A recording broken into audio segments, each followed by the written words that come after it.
Hazbin Hotel. Yes. All right. So, Yes. This new absolutely amazing show, FYI, started off as a pilot in 2016 from the Fizzy Pop. It was a pilot for 30 minutes over on YouTube. It impressed our eyes. It talks about this one girl named Charlie who tries to inhabify hell by using her hotel to make sure all these people from hell can actually have a chance to go up to heaven. But of course, what are you talking about? This is hell. This is a lot of raunchy, scrawny things happening in hell. There's sex. There's literally porn everywhere. There's sex. There's killings. There's literally in this cartoon, for example, people getting decapitated. There's even cannibalism. Yeah, people eating each other. They're fucking eating each other. I mean, You are expecting hell to become what you expect. Hell. Yeah, which is anything but habifying or nice or anything. Yeah, this isn't anything that Ghost-Molly McGee would do. Okay. So we're gonna be talking about our first impressions. This is our brand new series called First Impressions. We're going to have our first impressions on this brand new Amazon Prime TV show called Hazbin Hotel. And like I said, this came as a pilot before, long time ago. Now it becomes a brand new full-time TV series. It will have 8 episodes. And as we're recording, the final episodes are going to be coming out on Friday as well. Omid, when you heard the fact that this pilot now becomes a brand new animated series, what are your first thoughts on the fact that Hazbin Hotel has a new series? I was very excited about this because of the fact of when I looked at the pilot, it's a different kind of adult animated series, because with this, the animation is so colorful, so vibrant, and pretty much the kind of animation that comes out of a kid's show. But then when you look at it closely, when you look at the actual pilot deeply, you'll realize it's anything but a kid's show. You see that there is a lot of porn, sex, violence, language, and all that kind of stuff. So much freaking bad language, especially with the word fuck. Having sex, for example, dipshit. And I've seen all those kind of words and they're uncensored. So it's wow, we are really going that far, huh, guys? But then again, when you look back at the pilot, they do say that too. Yeah. I'm you know what? I mean, I've seen, everyone was talking about it when it was on Twitter. Everyone was talking about it when it was on YouTube. Everyone was saying it on Twitter and everything here and there. And I was this cartoon absolutely blew my mind. I'm this animation is great. And this is something you'll never expect to see from any TV show. Yeah, and not only that, it's also an animated musical. It's an animated musical that gives this Disney Broadway feel to it. This is pretty much the best way to describe it. It's an R-rated Disney musical show. I mean, the fact that they actually do have musicals in this show, there's I only watched the first 2 episodes at the moment. And they're literally putting musical numbers in every episode. You get to see Charlie sing about having people go from Hazbin Hotel to heaven. You get to see some musical numbers here and there. I also get to see Alador. FYI, Alador is such a creepy guy. Alistar definitely gives out those vibes. Yeah, Alistar is a huge buy. And FYI, the characters that are in Hazbin Hotel are all relatable or something. Charlie's supposed to be the princess or something. She's the only nice girl in hell. Yeah, think of Charlie like this. Think of Charlie as sort of a demon Rapunzel. Yeah, she's the only nice girl in hell. But to be fair, she actually does say dipshit, PS. Yeah. A lot of those bad words. And I'm yeah, you're in hell. You're supposed to say that. Even the nicest of people do tend to use foul language now and then. Dude, I'm surprised some of those people from the heavenly realm or something actually say those words too. Yeah, because they want to. I think that's what the show is going for. Is that they want to express how there's vulgarity on both sides, heaven and hell. But whereas hell acknowledges it, is proud of it, and is honest about it. Heaven pretends to be its pure, perfect, good-willed, place. But it's anything but. But it's anything but. That's the thing about the show, is that it shows that not even heaven's perfect. Now, here's the thing about Hazbin Hotel. We get to see from the first episode, all of hell is going to be eradicated because in 176 days. I don't know what happened in a meeting where Charlie ended up going to meet up with the heavenly realm. But the whole story is more of what are they going to do to make sure that all of hell doesn't become eradicated? Because that's the thing about I think in this brand new story here for Hazbin Hotel is the fact that all those who are in hell do get eliminated by angels from heaven. Yeah, that's honestly the angle that they go for brilliantly, is that they show that even those that are damned to hell, it does show how that even though they have done bad things, like Charlie even pointed this out in his being with Adam, is that even though these souls are not perfect, they have done bad things, everyone's done bad things, they do have a second chance, and by eliminating that particular life, you're taking away that second chance. Exactly. You know, I mean, the way I kind of saw like the whole story, it just kind of gets me more intrigued. I'm like, can Charlie be able to actually save these people from hell? Because obviously it's just going to be a brand new thing for Charlie to do, or get all of hell eradicated, you know? Yeah, and I think that as the series unravels, I think the series is going to answer your question. It's going to answer all our questions. Will Charlie save the day, save hell in the end? Yeah, but let's look at the other characters that are also a part of the show. I mean, you got Faggy, who is Charlie's girlfriend. She's definitely a pretty sick, like, woman. Oh, yeah. She is definitely badass, and I love her sarcastic wit, her grumpiness, and she's a stark contrast to her girlfriend, Charlie. Mm-hmm. And speaking of... It's really, like, good versus good and evil or something, because, like, you get Faggy, who's, like, really evil, and then Charlie, who's just really good. It's, like... really polar opposites, yet they work together. Not really evil, but more along the lines of Vaggie is, grumpy, angry, sarcastic, and quick-tempered. Whereas Charlie is the opposite of those things. She's very kind, happy, all smiles, wants to help people, and all that stuff. And she tries to be nice to them, whereas Vaggie is straight and onto the point. She's honest. Yeah, and to be fair, like, I've been loving her, like, badassness throughout this entire show. Like, I think I started liking her, especially from the pilot. Now, the fact that, like, she gets a more prominent role here in this TV show, I was like, I like her. She's really cool. Yeah, I think that the more I thought about it, I think to myself, like, who is my favorite character of the show? And honestly, there are 4 characters that I can think of. Charlie, Vaggie, Angel, and Nifty be my favorites. I honestly think that Vaggie might take the Nifty top. is a pretty interesting character, and also voiced by Kimiko Glenn, aka Kif. So it's weird actually hearing like Nifty like talk, because she does remind me of Kif Chatterley out of all places. Yeah, not only that, but also Kimiko Glenn also voices other iconic roles like Penny Parker from the Spider-Verse movies. Yeah, and but she like also voices. but like when you hear the voice of like Kif and her character, I forgot her name. Sorry, what was it again? What character? Mitzi or something like that. Nifty. Yeah, it definitely feels very Kif Chatterley. So. My God, Nifty's just too adorable. Like, oh my God, she is Precious' daughter. Like, honestly, the way she speaks and her mannerisms and just the way she talks is just like, oh, so adorable. I want a Nifty plushie. I want a Nifty plushie right now. Vivian, can you be able to make some of those? Please, make a Nifty plushie. I will buy it for you ASAP. Yeah, I mean, that's what you're doing for Major Digital Circus, so, there's a thing there.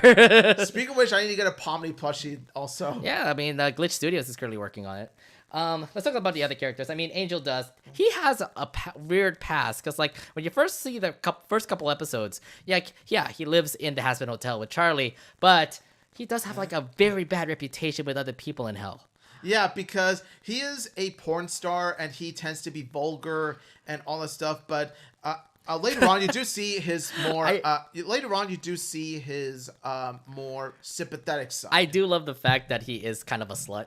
Like he really, like every freaking time I always see him, he has to go like sexy, like he's horny or something here and there, and I'm like that kills me. I'm not gonna lie, like oh my God, freaking Angel his Dust. Horny side does make me laugh. I'm not gonna lie. Like if anything, he just gets like really turned on certain things here and there. So oh my God. Think of him as a guy version of Panty from Panty and Stocking. Yeah, you can put it that way. Yeah, but I think like Panty is more tame compared to this guy. I'm pretty sure he'll do whatever it takes to get that sex going. Oh yeah, like Panty, he makes Panty look like a straight up nun.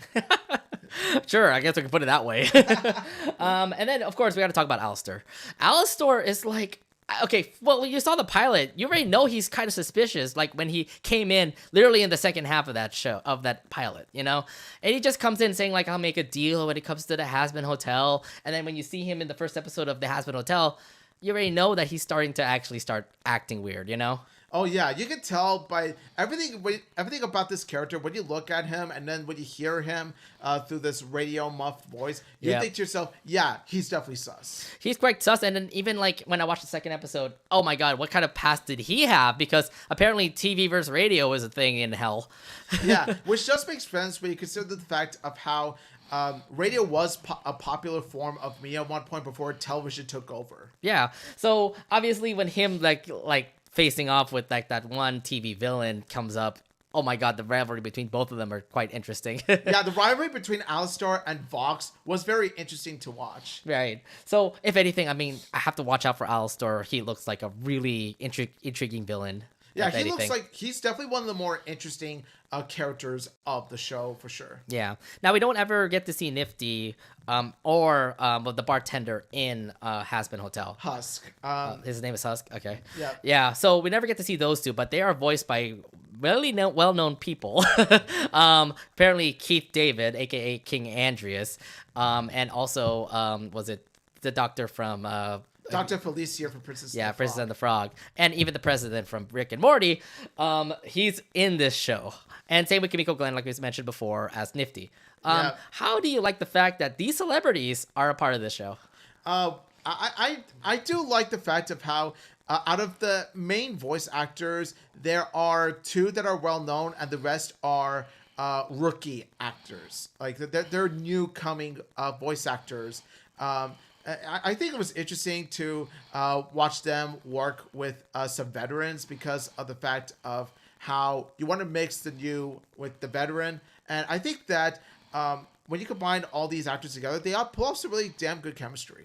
Right, exactly. And I just feel like for those two, I mean, they're just side characters, which kind of doesn't really help out, because like I do like Nifty. She's kind of like really hyper and like kind of childish, but like she also is kind of like a maid in the Hazbin Hotel. Like she's literally just like killing pests that are around the Hazbin Hotel.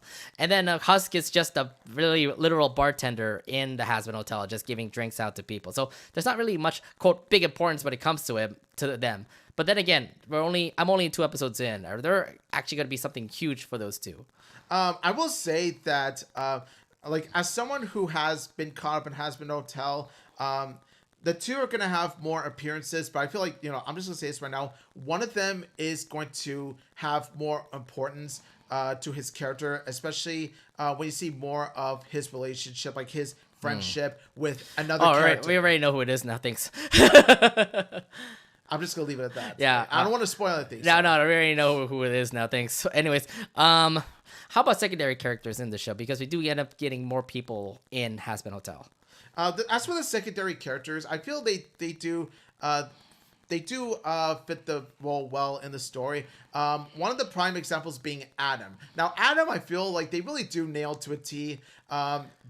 Adam being the full-fledged villain, because you do see about how like Adam was. Wait, Heaven is the villains? No. Actually, no, Adam. But Heaven is villains? Yeah, according to... See, that's the part that's what the show tries to capture brilliantly. I think that's what the show tries to do, is that it tries to subvert your expectations when it comes to Heaven. It shows about how, like, even Heaven has its dark sides. Mm-hmm. And I think, like, one of the key things of the show doing it is presenting Adam as such a douchebaggy villain that just wants to eradicate and kill all the souls in hell. He's supposed to be like the main man for the Heavenly Realm, right? Yeah, and even the backstory, it shows of how Adam was such a controlling douchebag. It's so weird when you hear the word Adam, because he's supposed to be the first man on Earth. Which, to be fair, oh great, that would remind me of the Bible days that I remember learning. Cool, the Bible lied to me.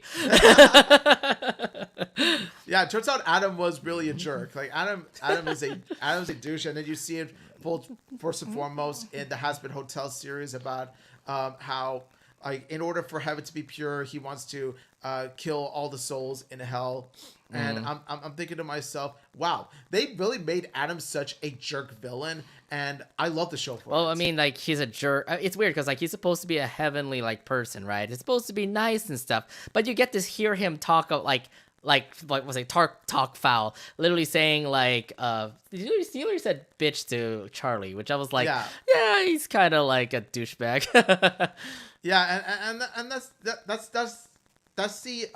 the portrayal that Hazbin Hotel does well. Like I said before, since Adam was the first man, think about what if Adam abused his title of first man. Like he took advantage of being the first man. He was controlling women and all that stuff. And that's when Lucifer came in and tried to help this girl who was being controlled by Adam. And so I that's one element to the story that I really like about this. I do like the fact that they actually do have like an origin story about like how this whole hell thing was and how Charlie's character was. Apparently she's very important to hell. So just a heads up there. No spoilers there. But yeah, I mean, let's talk about other things that are happening at Hazbin Hotel. How do you like the whole animation there? Because it feels like the pilot and it looks so much better on Amazon Prime. It really does. I feel like the show upgraded the animation of the pilot. You see it much more colorful. You see it much more well put together, much more full-fledged. Like, let me tell you, they really knocked it out of the park when it came to the animation. Yeah, it's not the same animation compared to like what's at Major Digital Circus right now, but I just remember it like the pilot. Like it looked great, it looked amazing. The character design is just awesome, and again, the character design still looks the same like this over here in Hazbin Hotel, the TV series. So, if anything, they definitely improved from what the pilot was and made it look better on Amazon Prime. So. Yeah, I think it's going to open doors to TV shows that were once pilots, but then came back and revived as a full-fledged show. I wonder what Amazing Digital Circus. You know what's kind of funny? We talk about like pilots on YouTube going to other like big like companies in order for them to become like TV series. Who'd expect Amazon out of all companies to actually make a TV show and make it look good? Yeah, I'm just saying right now, like Amazing Digital Circus could meet that same fate. Yeah, I thought we all said Amazon is an evil company. Yeah. I mean, much like it really does show that like even heaven has its dark sides. There is some good and some bad. Amazon's the same. Sure, we got some dark sides, like, Jeff Bezos, for example, but then there's some good to come out of it, like Invincible, for one thing, this. I don't know what, but I feel like Amazon, when it comes to Prime shows, they are definitely winning with some big hits there, so. Definitely.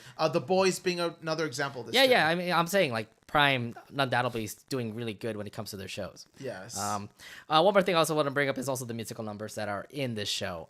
They all are really good. I'm not gonna lie. I only saw 2 episodes, and the songs are so relatable, and everyone loves Charlie just because she sings like an angel. Yeah. Charlie is the Disney princess. Actually, no. She definitely is a Disney princess. From the way I'm kind of hearing her voice. By the way, great job to the voice actress.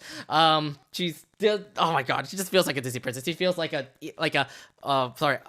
hell Cinderella or something, or a hell Rapunzel. Like, look at the long hair, and it's like she's Rapunzel.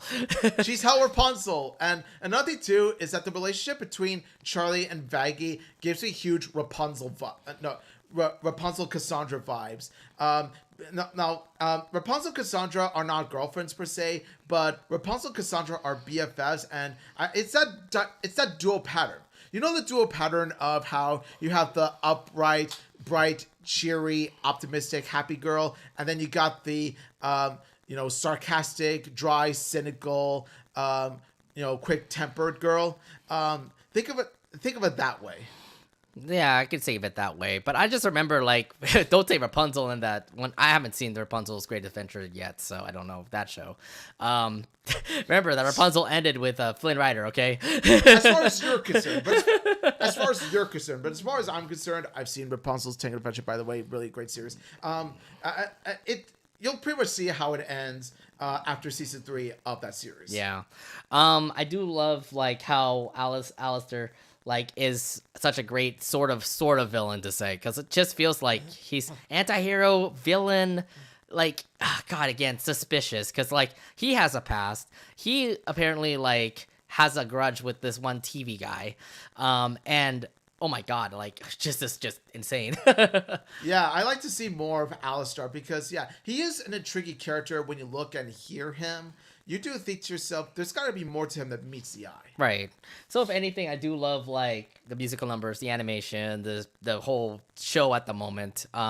Even though like I only am two episodes in, my impressions are absolutely like stellar. when it comes to the show. Like, it's really high. I really want to finish this series. I know it's only 8 episodes long, but oh my god, this is just absolutely like unexpected, because I was a fan of Hazbin Hotel when it came out on YouTube, and now that it's having its own TV show on Amazon Prime, I'm like, holy crap, this is actually really what I expected. Like, this is hell. This is a lot of bullshit, a lot of debauchery and porn and sex, and a lot of like bullshit that's around that makes me like love this show a whole lot. And it's like something that you'll never expect from a cartoon TV series in any TV show. Like, you'll never see on any network. I'm glad Amazon Prime like got unhinged with this show and actually let the creator do whatever they want. Yeah, they actually show hell as a legitimate town, but more along the lines of a town that is nitty gritty, dangerous, and but then it has this sort of like colorful flair to it. Mm-hmm. I can't wait to see what else happens, because like I did see already for one of the villains already starting to become a part of the Hazbin Hotel, so who knows how that'll go. But again, I'm only 2 episodes in, and already, like I said, it's been giving me for really good impressions right now. How do you feel about a season 2 on this show? Honestly, I'm waiting for there to be a season 2 on the show. But in terms of season 1, from what I've seen, it's really stellar. The more and more I watch the show, the more I love it. Just based on the fact of like the musical numbers continue to be so great, like giving off this Disney animated vibe to them. And then also there's the characters whom you grow attached to. Not only that, but you do feel sympathy for them despite the fact that they are their respective titles. And overall, the big grand conflict is just, so intriguing just by like the writing and how it subverts your expectations of certain places. It definitely is an amazing show. Thank you again for Vizzy Pop for actually working on this and finally making their own show. I know that Hell of a Boss is currently on YouTube, and I love how the fact that like Hell of a Boss, even though it's a YouTube series, they still had time to make Hazbin Hotel an Amazon Prime series, and it absolutely worked out in the end. So yeah, it blew my mind. It was yeah, really awesome. I can't wait for. I'm pretty sure they are working on season 2, so I can't wait for it whenever it comes out. But Hazbin Hotel has been so impressive. Please watch it. It's on Amazon Prime right now. Yes, Hazbin Hotel has been great. Yes.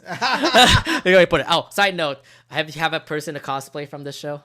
I look at this, I think to myself, what could I cosplay? Because when I look at this, I think to myself, there's so much work to do in terms of cosplay, like the makeup, the costume. Forget the makeup. I just want to just cosplay one of these characters, and I'm looking at Alistair, and I'm like, I want to cosplay him for some dang reason.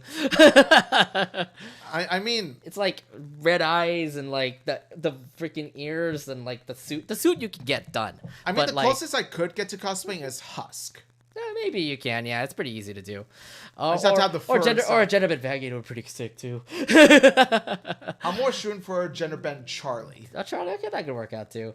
Or it could also be Angel Dust. You could just be like very sexy, The thing is, I'm not that fabulous to be Angel. Don't you want to? I would love it if we ever go to Fanime this year, because like I was thinking about cosplaying a Hazbin Hotel character for Fanime, the next con that we're both going to go to. Yes. And I definitely want to cosplay one of the characters there. I'm looking at either Charlie's dad or Angel, not really Angel Dust. I know that somebody definitely in Fanime is going to be Angel Dust, and he's going to be doing all these sexy stuff. That's what I mean. Someone could pull off an Angel much better than I could, because I just don't have the horny flair. Someone's got to be really horny, probably at night, for them to do that sort of style. Watch Fanime maybe 24 hours again, and we're all going to be like, yeah, sexy time. It's sexy time. Yeah, let's just say that I look forward to one of those Hazbin nights. Yeah, but I'm looking at like Alistair, and I'm like, maybe him. Gotta work on the staff. The wig, it looks like I could ask somebody to do it. The suit, I have to ask somebody to do it. But yeah it's like possible. Like I could probably try it out. I may give it a shot too. Yeah, I may give it a shot. Again, too. Charlie's dad is also another character to also check out as well. But either way, Hazbin Hotel again. I'm hyped. That's the reason why I'm kind of thinking about cosplaying now. Yeah, see, it influences all anime, weeb, and cartoon fans to think about cosplaying.